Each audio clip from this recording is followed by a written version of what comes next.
Hello everyone. So in this video, I'm going to talk about what are the next steps after you have passed your QE1 exam and NAC OSCE exam. So once you are done with your QE1 and NAC OSCE exam, once you pass them with good scores, you have to do your English exam. So you can either do OET exam, CELPIP, or you can do IELTS. So it's up to you, but what I would recommend is if you want to open your options, let's say if you're applying for USMLE as well as the CARMS, then it's better if you do OET rather than IELTS or CELPIP. CELPIP is specifically accepted just in Canada, and IELTS or OET is the one that is accepted globally, but it's better to do OET, which is easier, yet it's a more expensive exam, but it's easy to do. So once you do your English exam, once you do your NAC OSCE, your QE1 exam, then the next step is to open your CARMS account. So how to open your CARMS account? Once you go into login, once you enter carms.ca website, you have to log in. So this is basically the website which I have also discussed in the previous video, which shows all the program description. So if you're applying for residency training in Canada as an IMG, you have to click on the green tab, this which shows R1 residency match, and there are two different iterations. In the first iteration, it's open for all of us, for all IMGs who have cleared all their exam, and second iteration is only open for the ones who have not applied for first, or either they applied but they were not able to match for the first one. So second iteration, for all those one who go unmatched in the first iteration, they have to apply for second iteration. And there's an additional fee for second iteration that you have to pay, and then you are able to apply. So this is basically, I'm just going to quickly go through this website, and then I'm going to go on the CARMS portal itself. So once you enter this website, you will see in the R1 match, they have eligibility criteria, program description, match fee, timelines, and salary. So this is all the information that you can get from what the residency training in Canada, what are the eligibility criteria, what are the program descriptions. So let's go. So there are three different tabs here: applicants, faculties, and referees. So this is applicant is the one that you have to go and read up on. So let's go for eligibility criteria first. So you are an international medical graduate, so you're going to click on international medical graduate. If you are a Canadian medical, then you're going to click on Canadian graduate. So let's go on international medical graduate. So basic eligibility criteria is that you have to be a citizen, Canadian citizen, passport holder, or a PR card holder of Canada. Some exceptions may apply. Let's just quickly see what exceptions apply.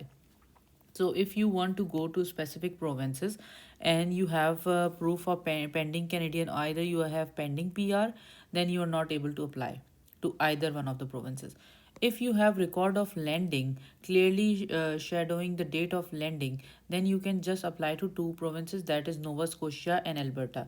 And then if you have a valid Canadian visa or permit authorization, then you can just apply to Quebec. So that's where you can go and see if you're eligible to apply. If you don't have a citizen or you don't have a PR, then what are the exceptions that you can apply, and to which provinces, right? So that's for those people who do not have citizen or PR, so they can go into exception part and they can look into if they can apply or no.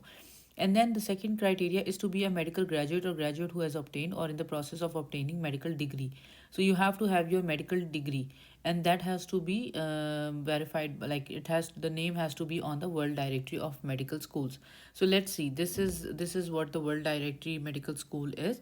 But how you gonna see? If this is the so this is where you can go and look into if your university is recognized by World Directory, and usually it is recognized in most of the cases. So, and you have written NAC OSCE and QE1. So this is basically three basic eligibility criteria for applying to residency training in Canada. One, you have to be a citizen or a PR holder. Number two, you have to be a medical school graduate. Number three, you have to pass QE1 and NAC OSCE. Basic requirements to apply for residency training in Canada. Going to the first iteration. So first iteration of the match is open to applicants who have no previous let's say certifications, fellowships, or residencies, And the second iteration is open to applicants who have been eligible for first iteration but did not apply or did not match applicants who are only eligible for second iteration based on provincial criteria. So you can go and read up on that, but the basic thing is that first iteration, second iteration is different in a way that first iteration is for everyone. Most of us can apply to first iteration if you qualify the eligibility criteria. If let's say you were not able to pass your first exam, let's say either one of them, then you're redoing it, your result is not there by the first iteration, so you can still apply to second iteration. Okay, what are the additional requirement? Additional requirement, you are required to have MINC number. This is basically a number that you get on physicians apply. That means you have to verify your degrees and your passport on physicians apply account. That's where you get your IMNC number and enter into your application. And then provincial criteria, program description, that's what we go into detail afterwards, but that's the basic requirement. And then provincial assessment. So every province, let's say if you're applying for residency training, if you're in Ontario, you don't need to go to any specific requirements. But if you want to apply to, let's say if you're in Ontario, you want to apply to British Columbia, you want to apply to Alberta and Quebec. So for Quebec, I know they need French mostly, but for Alberta and British Columbia, you have to go through UBC clinical assessment program. That's an additional program that you have to apply before your residency training, and you need to qualify to this assessment before you are eligible to apply to residencies in UBC. So any person who's interested to apply for BC residency, you have to go through UBC cap before applying to a residency positions in BC. So make sure you do it beforehand. Usually the timelines for UBC cap is like the deadline is usually within August. So you this opens by June or July. After May, make sure you start looking up for UBC cap and Alberta IMG graduate program. So these are the two things that you have to look during May. April, May, once you're done with your QE1, even if you're in the process of doing your exam, make sure by April, May start checking these portals because they might have their deadline. So let's go and see their next deadline. So let's see here in 2025 BC cap MMI. So this cycle now opens in August 1st to August 25th. So 25th is the deadline. So that's where you're going to go and see. If you're interested to apply for BC, make sure to check this IMG BC cap deadlines. Okay. Now, similarly for Alberta, you need to also check. I think it's somewhere there, right? So for 2026 cycle, step by step completion of online application, required documents, sharing the documents. And I believe for BC cap, you do have to pay some amount. That's around 100 or 200 bucks. So that's that. And then proof of language. So language proficiency can be, I told you, either CELPIP, either OET or IELTS. I would prefer OET because it's easier and accepted in states as well. So if you're gonna apply for USMLE ECFMG, that's where you can do OET as well. Casper and FM Pro C are two additional exams that you have to do. Casper is specifically for Saskatchewan programs, so you don't really have to do Casper for all of them, but just specifically if you're applying to Saskatchewan, then you have to do Casper. That's basically a situational judgment test.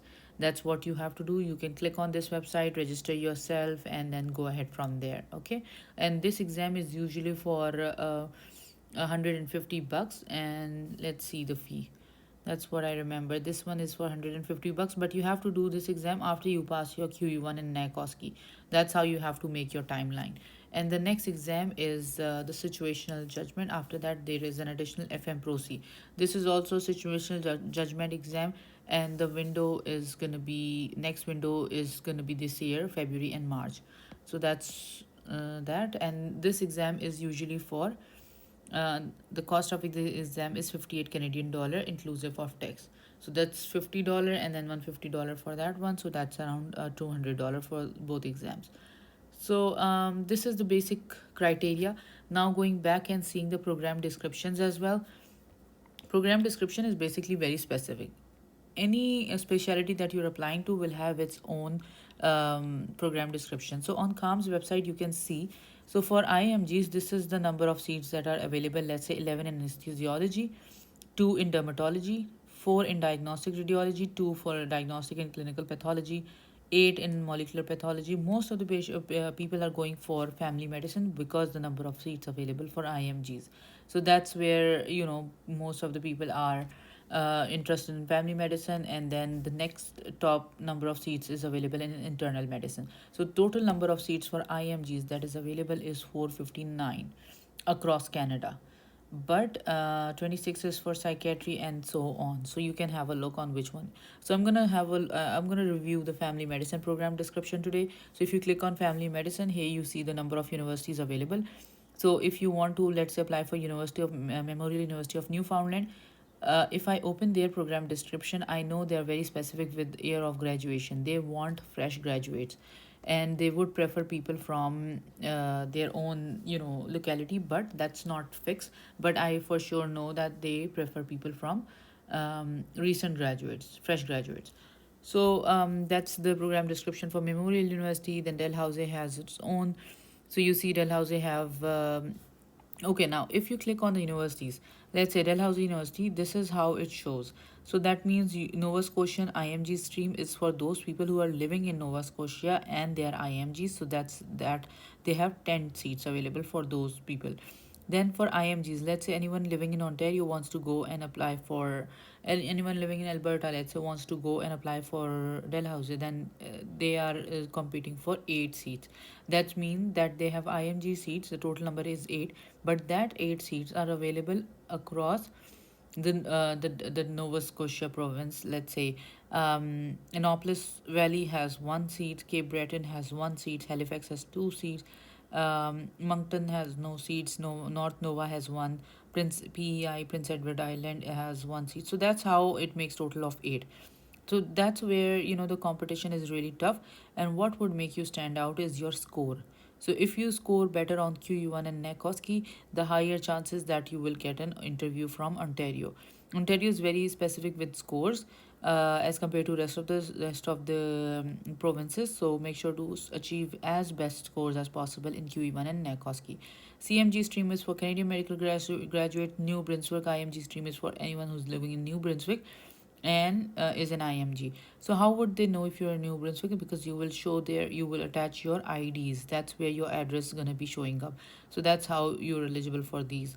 Anyone who's in Ontario, who's not in living in these places, then he is just available or eligible to apply for IMG streams. Going on to, let's say, the program description. So there are two different kind of list here. Let's say if I scroll here, you're gonna see Annapolis Valley Nova Scotian IMG stream. So if you're in, let's say, an IMG but not in Nova Scotian, you're not eligible to apply here. No, Annapolis Valley CMG stream including MOTP. MOTP is military ones, so you're not even eligible for this one. So you're not gonna open this. You're not that this has nothing to do with you now. Annapolis Valley IMG stream for IMG. So that's where you're gonna click and open and read it, because that's where you are eligible to apply for. So reading the program description is something that you start doing after you're done with your all your exams, and now you're looking for what they want. So specifically, you're applying to this universities, and you see this is a program director. This is the address, website of interest. So if you want to know more about this site, you can go and check their videos. Likewise, so this is very site specific. Now, this program description is very site specific. It is not generalized for Dalhousie, although most of the elements are gonna be the same in rest of the sites as well. But there are few things that is gonna be specifically for this site. Let's say the initial information that is given, like program director, the program contacts are different here. Program director is gonna be same, but program contacts will be different. Now, important information, you're going to read all of this and site, and you need to know more about that so you can get into all this information. But the most important things are the ones that are highlighted. So FM Pro C requirements for CARMS 2025, first iteration, second round, all this information, you can read it by yourself. The most important thing that I want to show here is what are the things that you really need to know, the thick stuff that you really need to know for applying is that Canadian citizenship. That's what we know the requirement was. Then going down, they need language proficiency, either IELTS, OET, or CELPIP, and then NAC exam. So NAC is is the clinical exam that you do. FM Pro C is another requirement, and they just want you to pass the NAC OSCE. They're not specifying the scores here. FM Pro C, they want you to do this exam as well. There's no pass or fail score here. QE1 is they want the pass score as well. They're not specifically writing, but for Ontario, I'll show you. They mention that they will call it. They will invite people with high scores. So that's where in the program description you'll read that on as well. So QE1 is an additional exam. USMLE, if you have done USMLE step 1 or step 2 CK, then you can also mention that. And then QE2 USMLE step is an optional and will be reviewed. So if you're done QE2 or step 3, that would be reviewed as well. Reference documents, so they need 3 structured reference letters. You can get reference letter, but some universities are very specific. Let's say if you're applying for family medicine, they want at least 1 letter from a family physician as well. Let's read the description here. For CARMS 2025 family medicine program, continue with adoption of Canadian family medicine structured reference letter. That is basically a form which is specifically asking the referee to write on your family medicine related questions, like how you interact with patients, your communication skills, your clinical skills, all that stuff. Any family medicine program requesting a reference will require the form. So that's basically a form. They don't have to write a big paragraph for you. There is an option to do so, but this is basically a form that they will click yes, no, or rate you on good, excellent, satisfactory, like that. Traditional narrative letter will not be accepted. That's what I was talking about. Should your referee submit a traditional letter, it will not be reviewed and your application may be deemed incomplete. So, um, advise your referees to follow the instructions which are mentioned on the form. Not, obviously that would be very straightforward.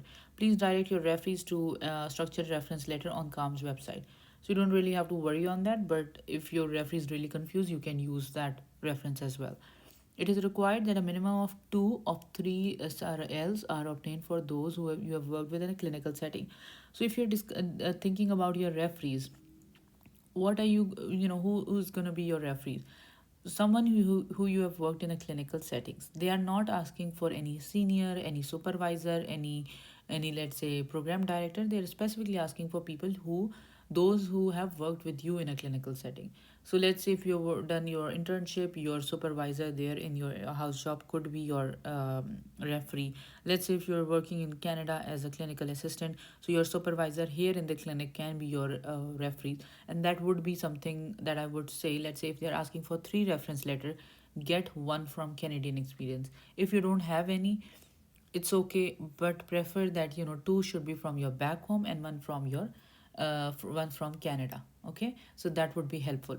Do not send more than 3. Do not send more than 3. This is essential, because if you're sending more than 3, that would show that you're not reading the program description and you're not focusing on the details. Photos is used as memory aid only, so that's an additional requirement, but this is not mandatory. But someone say photo is required, so you have to attach photo on the CARMS portal, because not every university need photo, but those who write in the program description that they need photo, that means they need it. So make sure you attach it. So while you're completing your application, you have to really read on the program description, because each site has its own requirements. Someone would say they need photos, someone would say they do not need photos. So that's where your attention to details is assessed as well. Medical transcript, school transcript is the one that you have already uploaded on physician's apply, and this would be transferred from your physician's apply account to CARMS account, and I would show that as well how that is done. So that's another option they have mentioned. IMGs and USMGs can transfer their transfer for physician's account. Okay. MSPR, the most important and most asked questions in IMGs. So what is MSPR? What if our universities don't make MSPR? MSPR has multiple names. MSPR is the document that your principal or the deans of your university is writing one for you. Usually universities have their own pattern to write MSPR, but let's say if your university does not do MSPR, ask them if they can do any dean's letter, if they can do any principal letter. If they're not doing, let's say, either one of them, then what you could do is there's an option to write a letter to the universities that your universities does not do that, and you what option you have, or maybe what else you can do. So write that to you can ask that to the universities applying to, right? So this is further information. My school does not issue MSPR, what should I do? So this is where the information is found. So MSPR Dean's letter is a requirement for all programs. However, programs also recognize that this document is not issued by all schools. So in case where an IMG does not issue, school does not issue MSPR, or if obtaining document is not feasible, the applicant can compose a letter outlining the situation. So you can compose a letter by yourself outlining the situation and the reasons. The document cannot be included with your application, including the school's contact information and other information which can be found on this. So they have everything, they have solutions for you, right? They are not creating problems for you, they have solutions for you as well. So that's MSPR. Then CV is something that is very specific to program description as well. So not all the programs will have all one CV, let's say. But yeah, one universities will have the same pattern for all its sites. But let's say someone will say reverse chronological order, someone will say chronological order. So you have to read the program description to know what they need, what kind of CV they need. Please identify your high school, year of graduation, its location, city, province in your CV. This is very specific for Dalhousie. No other universities ask for this information except for Dalhousie. So high school year of graduation. So you usually don't write your high school in your CV, like if you're doing your post graduation, but usually they are asking for it, so you have to write it. And they are also asking for city and provinces. Let's say you write your high school and you write your country, that's it. You don't write the city and provinces. That means you're not focusing on it, details. So you have to focus on the details as well. For applicants who have graduated to prior to December, please clarify, outline your clinical experience since graduation. So since graduation, they need details on that as well, where you have clinical decision making responsibility, not an observership, in your CV and personal letter. So that's what they need in your CV and the personal letter as well. So when you are making your CV, once you're done with your QE1 and NAC OSCE exam, start reading program descriptions. Incorporate those things in your CV. Have a template for CV and personal statements. Start jotting down programs on your profile, like what are the important things that you need to focus on CARMS, what are the things that the sites that you're interested in applying to need from you. So start working on those things as well. Now, personal statements. 750 words is the maximum limit of word count, and minimum is none. Personal letter of introduction is a key component in our selection criteria and is required in addition to a CARMS application. Graduates who fail to provide a personal letter will not be ranked. Personal letter is very, very important for CARMS. Your letter should not be more than 750 words in length. Topics to be covered. Now, they're being very specific with every site has its own list of things that they need in person. So you need to, let's say if you're applying to 10 different sites, you have to, not different sites, like if you're applying to 10 different universities, you have to write 10 different letters specific to the program description they have mentioned. Let's say they want your concept of family medicine. If you were unmatched the previous one, then what changes you have made so far, reasons of choosing family medicine, particular interest in Dalhousie program, way you hope to practice a brief biological sketch, and your reflection on how you meet your selection criteria, and so on. So you have to read this program description and keep up with your letter according to this one. Conditionally required, not important. Declaration of indigenous ancestry means this is conditionally required. It's not for you. It's for those who the candidates who have completed. So there's a questionnaire in the CARMS portal that they want you to complete. That is basically for people who think they are in a race, in a marginalized population, or anything, that's something that is not essential, but if you would do, they would appreciate it. So it has nothing to link with your selection criteria. Conditionally required is a declaration of indigenous ancestry. So what are the requirements, like who are going to do that? This is for all the indigenous people who are applying. Now, coming to certification of documents. So documents must be this is all related to the one that we mentioned above, nothing to do with. So this is for basically certified by one of the professionals. So these are the documents that if you're certifying any document, then these are the people that need to certify your documents. Conditionally required is the same thing that we are talking about right now. Similar, if someone is black or African in origin, then they need to know, and then they can fill in all those form and write all those letter they are asking for. Self-identification questionnaire optional will be reviewed. Now the review process. So they will not be considered if their application are late, if they are not attaching the supporting documents, if their reference letters are not sent by this date. So that's an overview of the deadlines. Interview. So interview is usually conducted in January. And what kind of interview are they conducting? That's what they're mentioning here. What are the dates they're gonna put their interview in? So let's say once you're done with your application, you have to look into the dates just so you do not schedule anything further on these dates. Okay, so that. And then what kind of interview do they take? And then notification invitation program will be notify all applicants who comes online, so they will let you know once you qualify for interview. You get an invite on your personal email as well as on the CARMS account. So for details, you can contact this person. Selection criteria is, now what does the universities look into their the candidate. So if you read through this, you will know what is important to this specific site. Our program university value the importance of equity, diversity, inclusion in the residency education. You can do some course on this, right, to make yourself stand out, because this is something important to them.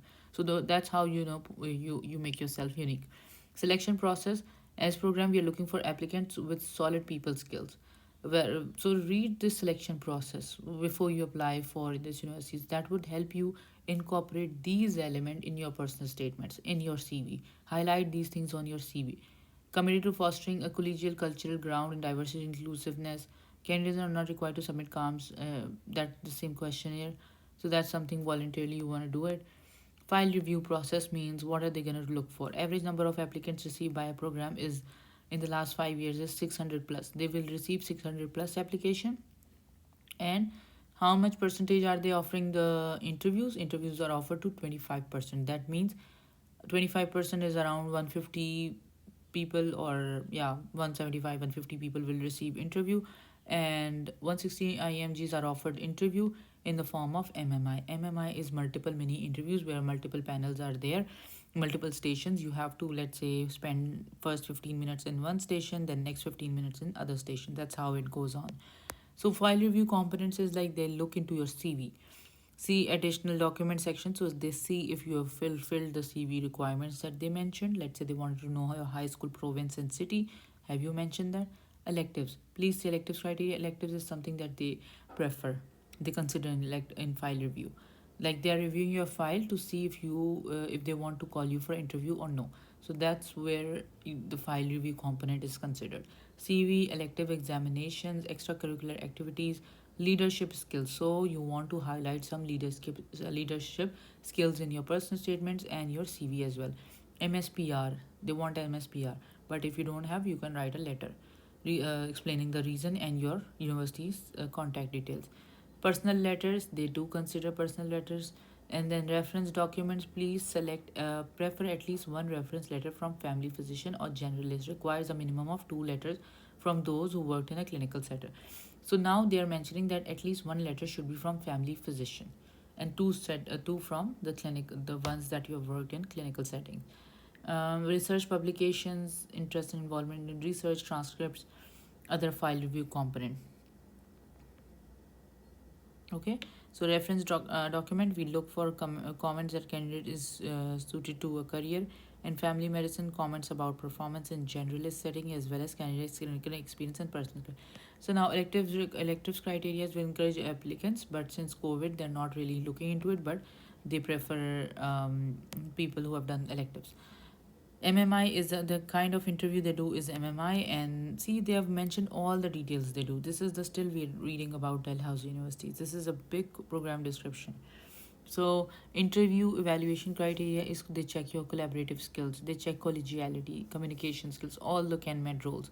They check you on that, right? So you need to know what they want you to know.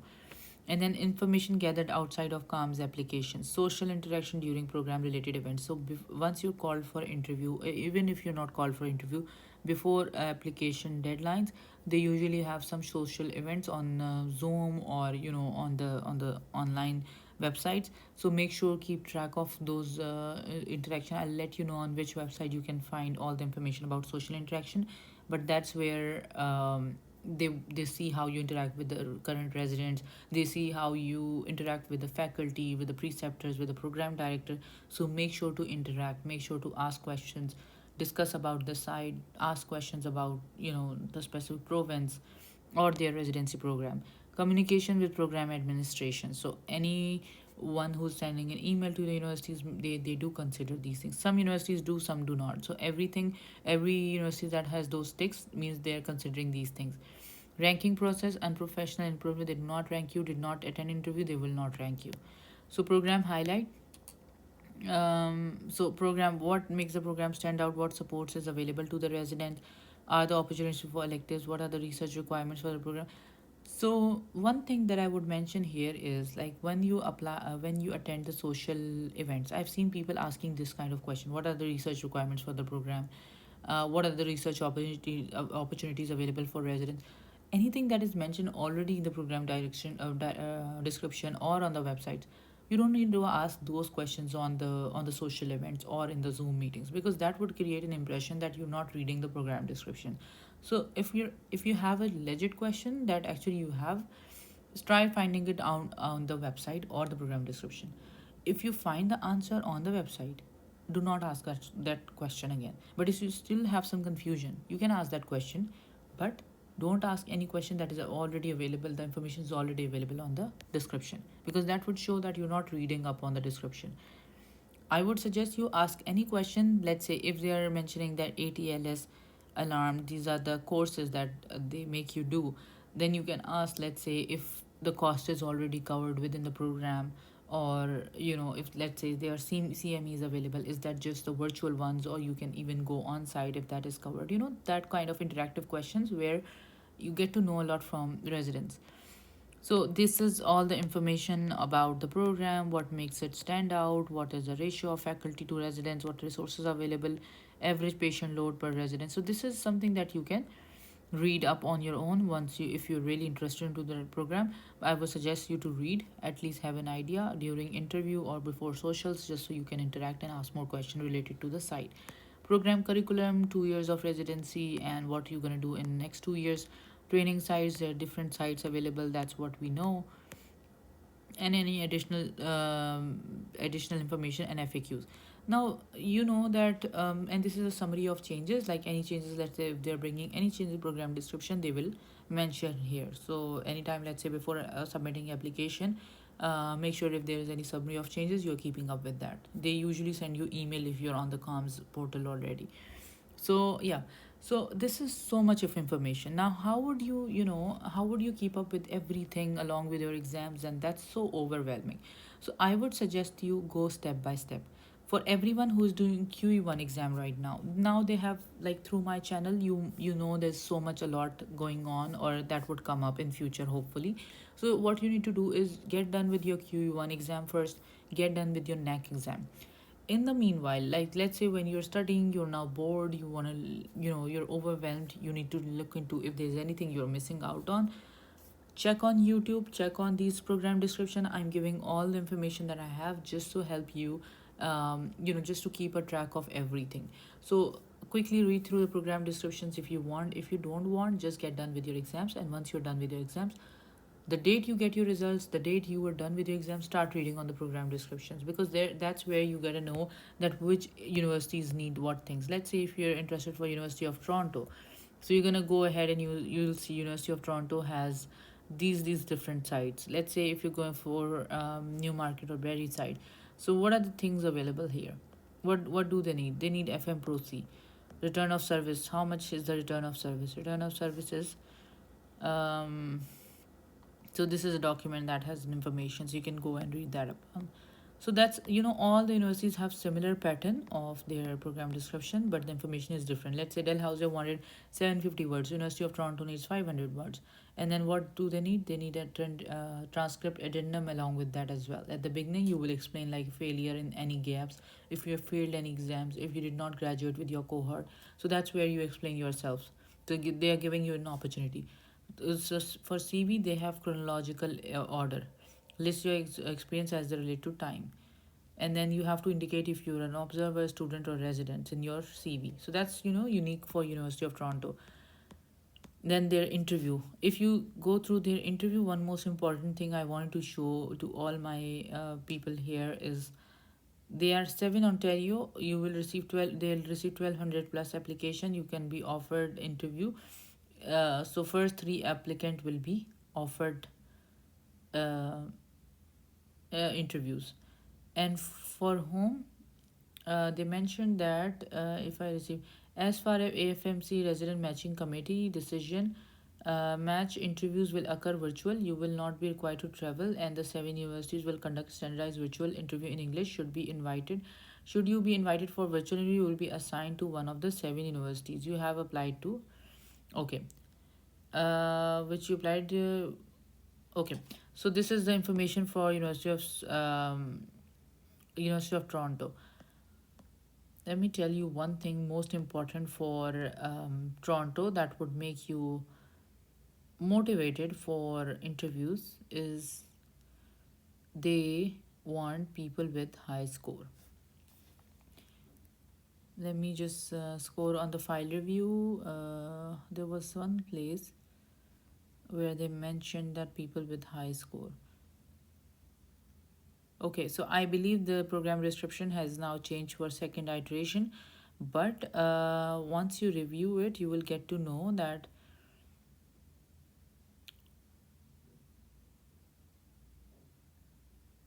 grant interview to approximate. So the program description for second iteration is this panel will assess all applicant grant interview to approximately 300 applicants regardless of the number of so for now they have removed the score thing from the second iteration, but the first iteration usually are preferring a high score.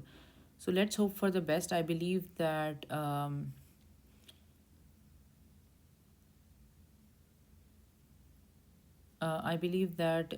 they keep on changing their program description. That is the reason you need to constantly read, because I remember University of Toronto and all the Ontario schools wanted a high score on your QE1 exam. So no, actually they did not change this requirement. This says approximately 300 candidates with top scores in NAC and QE1 will be invited for interviews. So that's where, you really need to work hard if you want to stay in Ontario, if you want to stay in your province, if you're here. But if you are in other provinces, you need to read that as well. So top scores for Ontario. So go step by step. Do one step at a time. If you're doing QE1, do that. If you're doing NAC OSCE, do that. Once you're done with both exams, start doing your English exam. Once you're done with your English exam, start reading up on your program descriptions. Open your CARMS portal, and once you open up your CARMS portal, then you can follow step by step. I'm gonna next show you the CARMS portal as well. I'm going to show the CARMS portal as well in my next video to keep up with all the information that you guys need to know. For now, that's about it. I hope this was helpful. If you guys have any questions, make sure to write them down below, and I'm going to help you out in answering them. Thank you so much. Take care. Make sure to subscribe the channel.